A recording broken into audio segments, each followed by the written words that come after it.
ভাঙছে, একবার ভাঙিয়ে গেল, আবার ভাঙতেছে।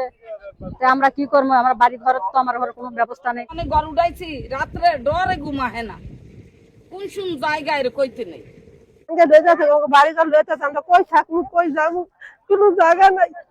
আমার দেশে এমন মানুষ ভাঙ্গে ভেঙ্গে রয়েছে, আমার যদি সেই একশো না পুরায় আল্লাহ বুঝি না আমরা কেউ নাই দুনিয়া। অবাক চোখে তাকিয়ে আছেন ভাঙনের দিকে। সামনে খরস্রোতা পদ্মা আর পেছনে অনিশ্চিত জীবন। যে কোনো সময় নদী গর্ভে বিলীন হয়ে যেতে পারে বসত বাড়ি। এর আগেও হারিয়েছেন নিজেদের পূর্বপুরুষের ভিটে মাটি। এটি মুন্সিগঞ্জের প্রায় ২০০ বছরের পুরনো দিঘির পাড় বাজার সংলগ্ন সদর উপজেলার শিলই ইউনিয়নের পূর্ব রাখি এলাকা। প্রতি বছর পদ্মার ভয়াল ভাঙনে ঘরবাড়ি ছেড়ে অন্যত্র আশ্রয় নিতে বাধ্য হচ্ছেন শতাধিক পরিবার। নদী ভাঙন রোধে কিছু এলাকায় জিও ব্যাগ ফেলা হলেও স্থানীয়দের অভিযোগ ঝুঁকিপূর্ণ বেশ কয়েকটি অংশে এখনও জিও ব্যাগ ফেলা হয়নি। ফলে প্রতিদিনই বাড়ছে আতঙ্ক। গত বছর এখানে আপদকালীন কিছু জিও ব্যাগ ফেলা হলো, তখন কিন্তু দিঘির পাড়ের ওই অংশটার মধ্যে ফেলা হয়েছে। আবার এই জায়গাটা গ্যাপ রাখার পরে আবার ওই যে খানকার ওই পাশ থেকে আবার ফেলানো হলো। আমি জানি না পানি উন্নয়ন বোর্ডের কি পরিকল্পনা, তারা এই মাঝখানের জায়গাটা কেন ফাঁকা রাখলো। আমরা তো মনে করি যে এখানে এই জায়গাটা ফাঁকা রাখা অর্থ হচ্ছে যে সরকারের অর্থের অপচয় করা। আবার পরবর্তীতে এখন তো এই জায়গাটা ভাঙন কবলিত হয়ে গেল। এই পরিস্থিতিতে মঙ্গলবার সকাল 10:30টায় স্থায়ী বেড়িবাঁধ নির্মাণের দাবিতে মানববন্ধন করেন এলাকাবাসী। চেয়ারম্যান পদপ্রার্থী মাহবুব হাসান সোহাগের নেতৃত্বে আয়োজিত কর্মসূচিতে শতাধিক পরিবার, মাদানী কমপ্লেক্স মাদ্রাসার শিক্ষার্থী এবং স্থানীয় জনপ্রতিনিধিরা অংশ নেন। এই নদীটা এখন বিশাল আকার ধারণ করছে।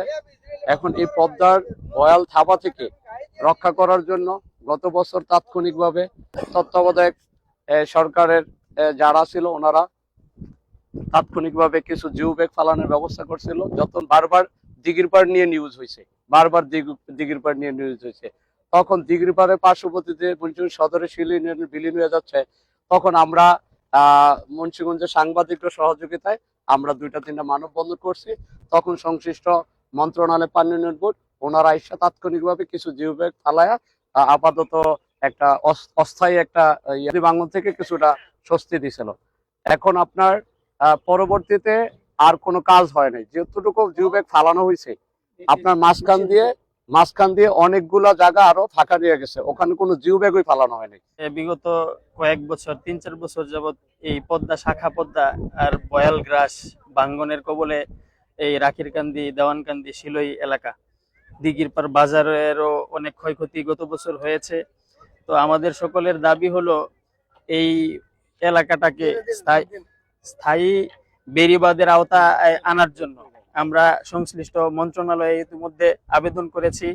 আপনারা দেখতে পাচ্ছেন আমাদের প্রতি বছরই এরকম করে অল্প অল্প করে আমাদের জমিগুলো নদী ভেঙে নিয়ে চলে যাচ্ছে। তাই আমরা সরকারের কাছে প্রত্যাশিত এখানে একটা স্থায়ী বেড়িবাঁধ হবে। প্রথম ভাঙ্গা দিয়ে আমাদের গ্রাম চলে গেছে, পুরাটাই আমাদের গ্রাম রাখিরকান্দি চলে গেছে। এখন আমরা এর পাশে উত্তর পাশে আছি, এখন এই উত্তর পাশেও নদী ভাঙ্গা আবার অবস্থান নিচ্ছে। মানববন্ধন থেকে দ্রুত স্থায়ী বেড়িবাঁধ নির্মাণ এবং যেসব স্থানে এখনো জিও ব্যাগ ফেলা হয়নি সেখানে জরুরি ভিত্তিতে জিও ব্যাগ ফেলার দাবি জানানো হয়। এলাকাবাসীর আশঙ্কা, দ্রুত কার্যকর ব্যবস্থা না নিলে মানচিত্র থেকেই হারিয়ে যেতে পারে পূর্ব রাখির আরও বিস্তীর্ণ এলাকা। কানিজ ফাতেমা সোমা, ডেস্ক রিপোর্ট, মুন্সিগঞ্জের সময়।